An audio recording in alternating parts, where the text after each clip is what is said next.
നിങ്ങളുടെ ഇഷ്ട പരമ്പരകൾ എക്സ്ക്ലൂസീവായി സൺ നെക്സ്റ്റ് ആപ്പിലൂടെ തികച്ചും ഫ്രീ ആയി ഇപ്പോഴേ ആപ്പ് ഡൗൺലോഡ് ചെയ്യൂ. കേസിന് ആസ്പദമായ സാഹചര്യ തെളിവുകൾ, സാക്ഷിമൊഴികൾ തുടങ്ങിയവ കോടതി വിശദമായി പരിശോധിച്ചു. സ്വാതി ചുമത്തിയ പല ആരോപണങ്ങളും അടിസ്ഥാനരഹിതമാണെന്ന് കോടതിക്ക് ബോധ്യമായി.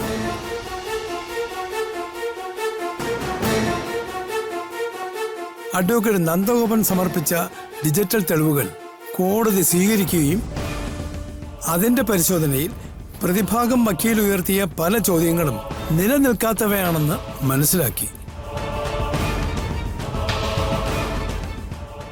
മെഡിക്കൽ തെളിവുകൾ പരിശോധിച്ചപ്പോൾ സ്വാതിയുടെ ആരോപണങ്ങൾക്ക് പിന്നിൽ മറ്റെന്തൊക്കെയോ ഉദ്ദേശമുണ്ടെന്ന് വ്യക്തമാകുന്നു.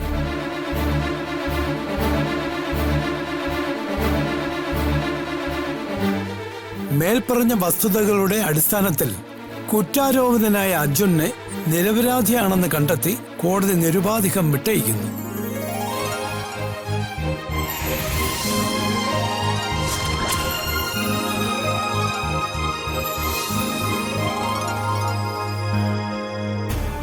ബോധരഹിതയായി വീണ സ്വാതിയെ പോലീസ് നിരീക്ഷണത്തിൽ മെഡിക്കൽ ചികിത്സയിലാക്കിയിരിക്കുകയാണ്.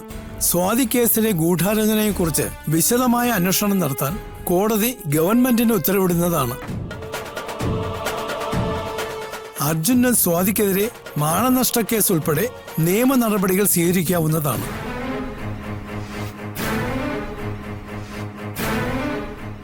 കേസിലെ യഥാർത്ഥ വസ്തുത പുറത്തു കൊണ്ടുവരുവാൻ അഡ്വക്കേറ്റ് നന്ദഗോപൻ നടത്തിയ ശ്രമങ്ങളെ കോടതി അഭിനന്ദിക്കുന്നു.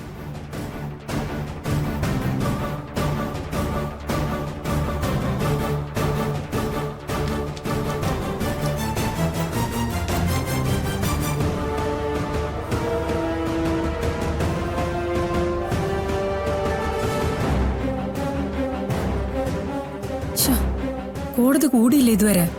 വിധി പ്രസ്താവിച്ചില്ലേ? വിധി വന്നു കഴിഞ്ഞാ ഉടനെ വിളിക്കണമെന്ന് ഞാൻ സ്നേഹയോട് പറഞ്ഞതാ.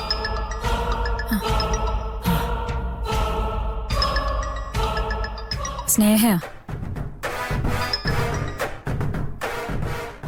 ഹലോ സ്നേഹ.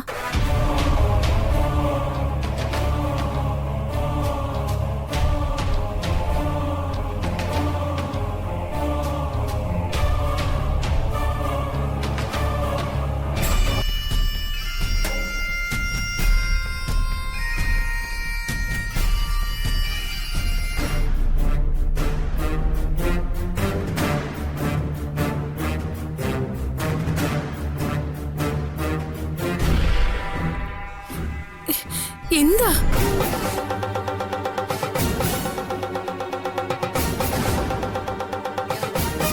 മധു? മാധുരി ചേച്ചി, അമ്മ, കനേച്ചി. എന്താ മോളെ? അമ്മ, അർജുൻ. എന്തു പറ്റി? അർജുനെ വെറുതെ വിട്ടോന്ന്.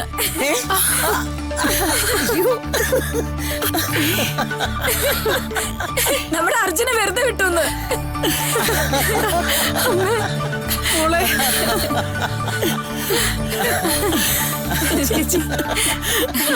അർജുൻ നിരപരാധിയാണെന്ന് കോടതിക്ക് ബോധ്യപ്പെട്ടു. സ്വാതിക്കെതിരെ അന്വേഷണം വരും. കള്ളക്കേസിൽ കുടുക്കിയതിന് അർജുന് സ്വാതിക്കെതിരെ നിയമ നടപടി സ്വീകരിക്കാം. ഈശ്വര, എന്റെ മോൻ, അവന്റെ മാത്രമല്ല നമ്മുടെ എല്ലാവരുടെയും ദുരിതകാലം കഴിഞ്ഞു. ഓ, കുറെ നാളുകളായിട്ടുള്ള മോഹത ഇന്ന് അവസാനിച്ചിരിക്കുന്നു. അമ്മേ. മാധുരി ചേച്ചി, അവര് വൈകാതെ ഇങ്ങ് എത്തൂട്ടോ. നിലവിള കുഴിഞ്ഞു വേണം നമുക്ക് സ്വീകരിച്ചകത്ത്.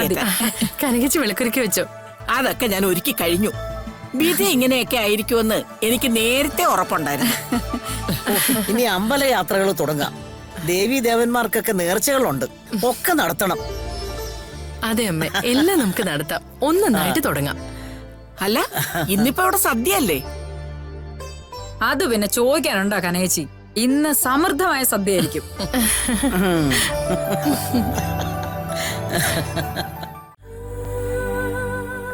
അച്ഛന്റെ വാവേ, അച്ഛൻ വന്നോണ്ടിരിക്ക. ഇനി കുറച്ച് സമയമുള്ളൂ.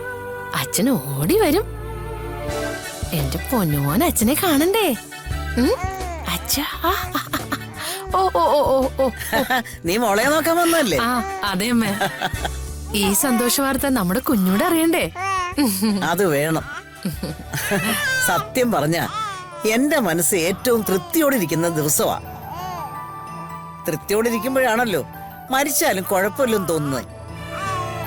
ഇന്നത്തെ എന്റെ അവസ്ഥ അതാ. മരിച്ചാലും കുഴപ്പമില്ല, സത്യം. അമ്മ അങ്ങനൊന്നും പറയല്ലേ.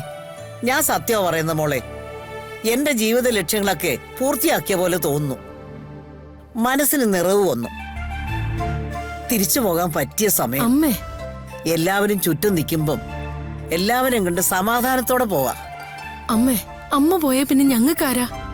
പുതിയ തലമുറ വന്നല്ലോ. ഒരു കുടുംബം മുന്നോട്ട് കൊണ്ടുപോകേണ്ടത് എങ്ങനെയാണെന്ന് ഇവള് ചെറുപ്പത്തിലേ പഠിച്ചു തുടങ്ങണം.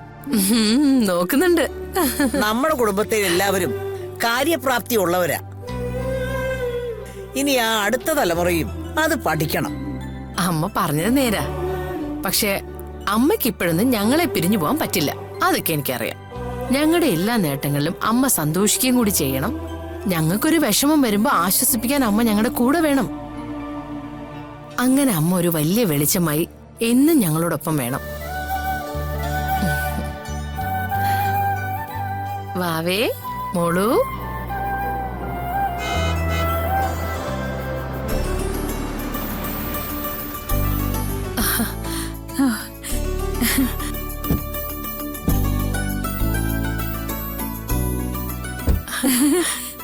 അമ്മേ,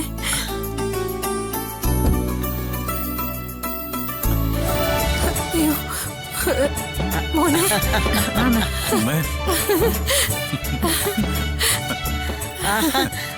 മോനെ, എന്റെ മോനെ ആരതി ഒഴിഞ്ഞു വേണം അകത്ത് കയറ്റാൻ. ആ അത് വേണം. പൂജ വിചാരിച്ചോണ്ട് ഇതെല്ലാം സാധിച്ചത്. പൂജ നമ്മുടെ പഞ്ചാരമുത്ത. പിന്നല്ലാതെ രണ്ടും നമ്മുടെ പഞ്ചാര മുത്തുകളല്ലേ. എന്നാലും ഏത് പഞ്ചസാരക്കാ മധുരം കൂടുതൽ?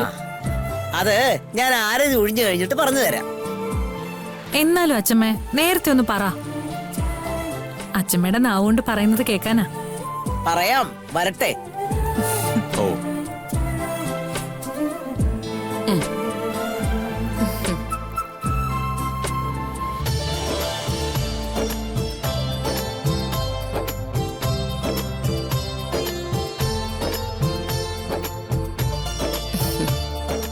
ദാ. വാ.